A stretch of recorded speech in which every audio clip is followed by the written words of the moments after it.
जय सीताराम। जय हनुमान। याज्ञवल्क्य जी भरद्वाज जी को शंभु चरित्र सुना रहे थे।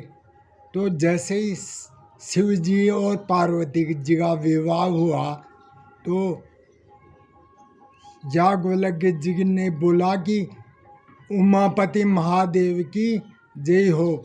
तो भरद्वाज जी के मुँह से प्रेम के विवश वाणी नहीं निकली, यानी मुँह से बोला नहीं गया, क्योंकि क्या भरद्वाज जी प्रेम के विवश प्रेम के विवश उनके मुँह से वाणी नहीं निकली। तो याज्ञवल्क्य जी बहुत प्रसन्न हुए कि तुमको शिव जी प्राणों के समान प्रिय है। तो याज्ञवल्क्य जी बहुत प्रसन्न हुए और याज्ञवल्क्य जी ने भरद्वाज जी से कहा, क्या कहा? शिव पद कमल जिनहि रति नाही, शिव पद कमल जिनहि रति नाही, रामहि ते सपने न सोहाई, रामहि ते सपने न सोहाई। शिव पद कमल जिनहि रति नाही, रामहि ते सपने न सोहाई। यानी जिनकी शिव जी के चरणों में प्रेम नहीं है, जिनका, उनको राम जी, यानी वो राम जी उनको सपने में भी प्रिय नहीं लगते। यानी राम जी को वो सपने में भी प्रिय नहीं लगते। जिनका शिव जी के चरणों में प्रेम नहीं है, उनको राम जी को वो प्रिय नहीं लगते हैं। बिनु छल विश्वनाथ पद नेहु, बिनु छल विश्वनाथ पद नेहु, राम भगत कर लक्षण एहु।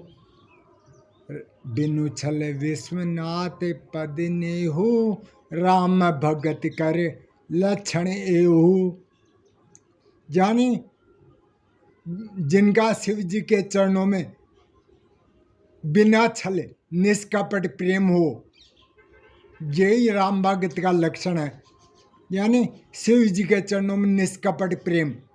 निष्कपट प्रेम का मतलब क्या हुआ कि अपने आप को निरअभिमान माने, अभिमान रहित माने। भाई मैं कुछ नहीं हूँ,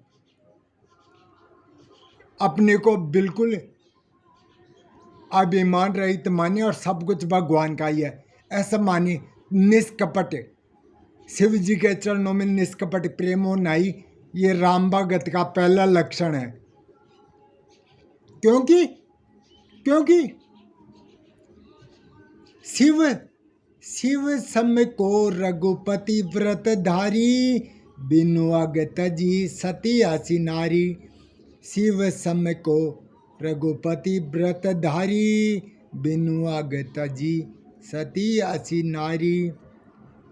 शिव जी के समान राम जी का प्रिय कौन होगा? जिन्होंने बिना ही किसी कारण के अपनी प्रिय पत्नी सती को बिना ही कोई कारण के त्याग दिया। तो राम जी को शिव जी के समान और कौन प्रिय होगा?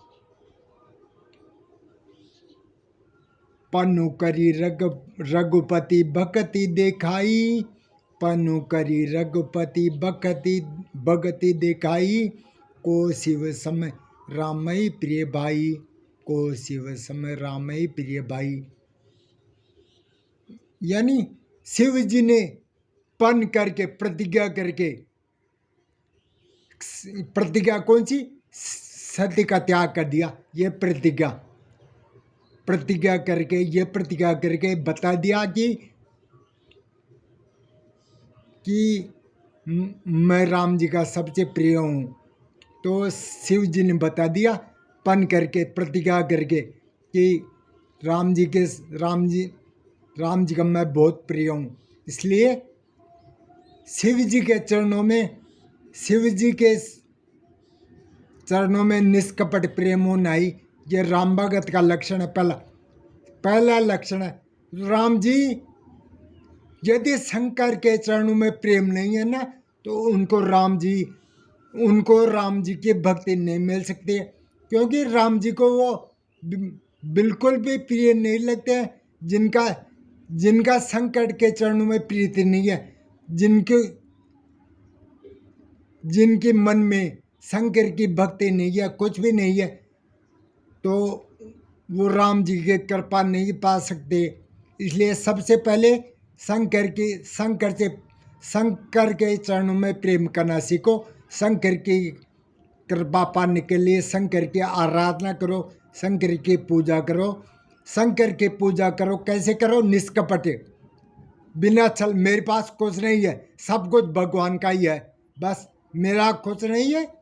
तो यही होती है निष्कपट। निष्कपट क्या होता है? निष्कपट, किसी से कपट नहीं। संसार में जितने भी जीव है ना, सबसे प्रेम करना सीखे।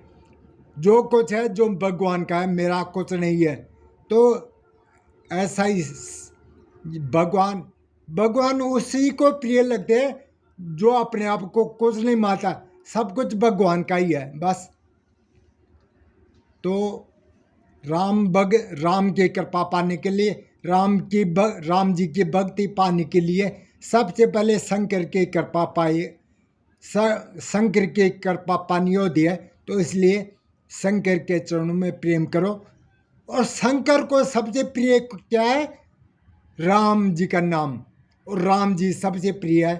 तो इसलिए कपट को त्याग करके शंकर के चरणों में जाकर रामचरितमानस सुनाओ, रामचरितमानस गाओ और सब कुछ करो। तो मेरे साथ बोलो, जय सिया राम, जय हनुमान।